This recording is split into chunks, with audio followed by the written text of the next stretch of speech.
vers une société de l'accès et de la désargence? L'imminence d'un effondrement simplifierait-elle le passage d'une société marchande à une société post-monétaire? Le sens de l'histoire serait-il d'entrer en désargence vers un système d'accès généralisé sans impératif de profit? Pourquoi ne pas mettre en accès libre ce qui est nécessaire pour vivre? La planète et la vie de ses habitants sans lendemain sont-elles à vendre voire à brader? Au profit de qui? Et à qui profiterait un effondrement civilisationnel tant de fois claironné? Jean-François au Petit-Gendre et Marc Chinal rappellent que nous sommes prisonniers d'une équation monétaire infernale. Celle dont l'écrasante majorité fait l'expérience à ses dépens sans en connaître toutes les variables, plus nos sociétés se perfectionnent, se civilisent et plus l'écart entre les riches et les pauvres se creuse, plus les uns occupent la scène, plus les autres deviennent invisibles, plus les uns deviennent importants, plus les autres deviennent superflus. Si la logique de l'argent est de se concentrer entre des mains de moins en moins nombreuses et partageuses.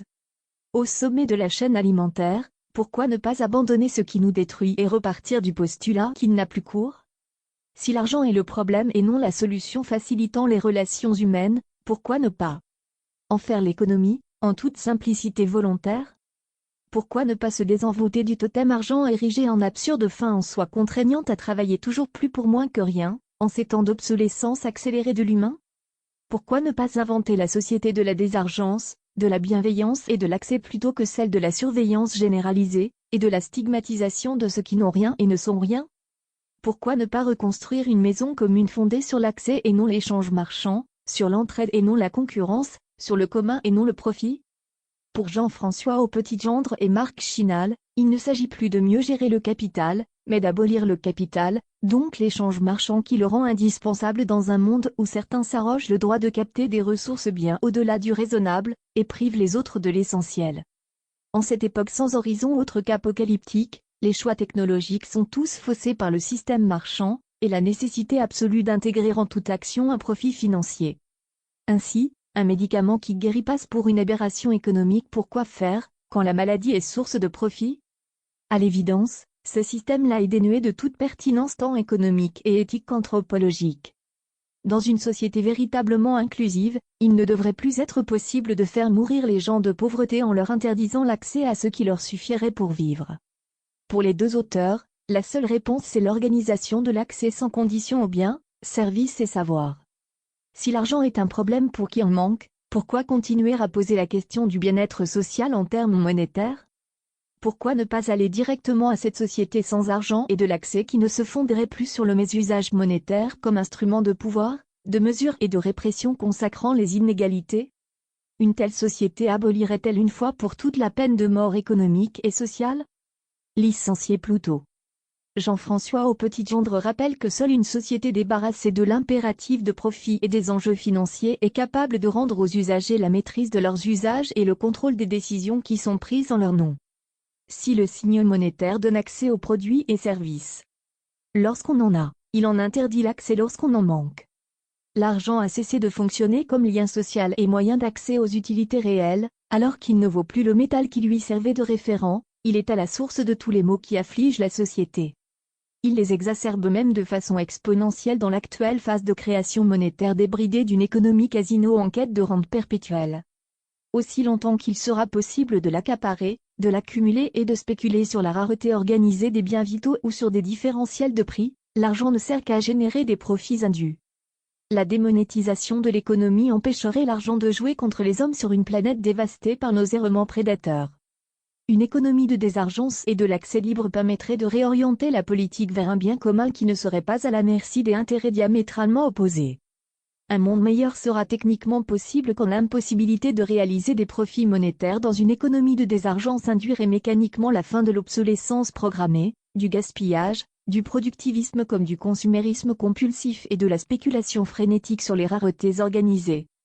Alors que nous épuisons des quantités faramineuses de matière et d'énergie pour fabriquer des objets dont on n'a objectivement aucun besoin, voire des objets nous mettant nous-mêmes en péril, pourquoi ne pas passer à ce monde post-monétaire où le besoin de vendre à tout prix n'existerait plus? Bien évidemment, l'entraide ne se construit pas dans la concurrence et l'exclusion qu'induit mécaniquement le système monétaire et marchand. La désargence et l'accès libre permettraient-ils de refaire société sur un récif fédérateur et l'évidence d'une nouvelle culture commune? La maladie de la monnaie. Marc Chinal rappelle que les consommations du monde réel ne suffisent plus à nourrir la machine économique monétaire. D'où la déconnexion entre une finance parasitaire et une économie réelle parasitée. La base de la monnaie, c'est la rareté relative. Donc, pour qu'il y ait un riche, il faut qu'il y ait des pauvres, beaucoup de pauvres. La monnaie pousse à exterminer les espèces animales et végétales, à piller et empoisonner l'environnement, et transforme le prochain en ennemi commercial à qui il faut prendre son argent pour pouvoir vivre, le tout dans un état d'esprit de court terme. Non seulement, la monnaie exclut ceux qui n'en ont pas, mais elle se révèle aussi en outil de déresponsabilisation, en générant l'envie d'en posséder. La monnaie donne le pouvoir à celui qui en a, mais elle engendre aussi de l'impuissance, et amoindrit les savoir-faire à force de déléguer chez celui qui paye quelqu'un pour faire les choses à sa place. Dans le système actuel, la surconsommation est nécessaire pour faire tourner en permanence les flux monétaires, d'où le recours aux artifices publicitaires ou l'obsolescence programmée. Les riches en signes monétaires auraient-ils intérêt à créer de la pénurie pour augmenter la valeur de leurs possessions, et creuser en abîme le fossé qui les sépare de leurs congénères? Assurément, dans un système post-monétaire, l'organisation délibérée de pénurie serait sans intérêt et vécue comme nuisible.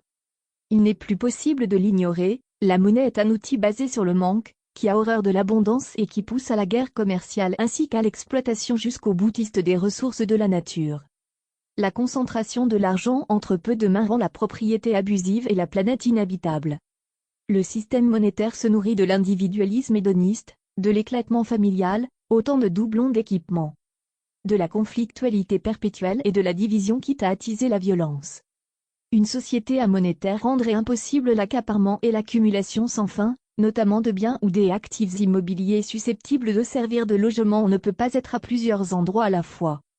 Une oasis post-monétaire? D'ores et déjà, il serait possible d'établir une oasis post-monétaire. Les deux auteurs fondent le principe d'une civilisation de l'accès sur la réciprocité et le partage des tâches dans la bienveillance. J'apporte mon travail aux autres, je leur donne accès à mon travail, les autres me donnent accès à leur travail. Il y aura bien un marché, non plus basé sur le gain monétaire mais sur les ressources disponibles d'une part, et les besoins et désirs de l'autre. Une SCI, Société civile immobilière, mettrait à disposition à titre gratuit des locaux ou des terres, aux membres post-monétaires d'une association loi 1901, sans but lucratif ni vente d'aucune sorte. Les frais incompressibles, impôts, ainsi que les achats extérieurs nécessaires à la vie de cette oasis seraient financés par un fonds de dotation dont le but est de servir d'interface entre le monde monétaire et le monde post-monétaire, ceci afin de rendre impossible toute corruption du projet.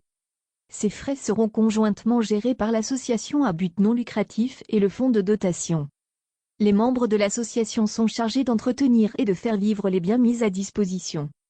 Ainsi, ils prêcheront par l'exemple de manière à répondre du mieux possible à cette question lancinante: une telle organisation sans monnaie est-elle vraiment possible et satisfaisante pour tous?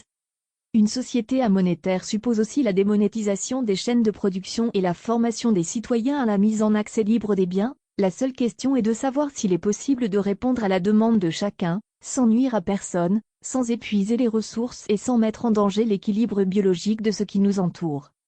Ne serait-il pas temps d'arrêter le travail pour se mettre enfin en activité, de faire société sans spoliation des uns au profit des autres? Toutes les utopies se voulant écologiques misent aveuglément sur le numérique, mais les auteurs n'ignorent pas que celui-ci est capté par la sphère marchande.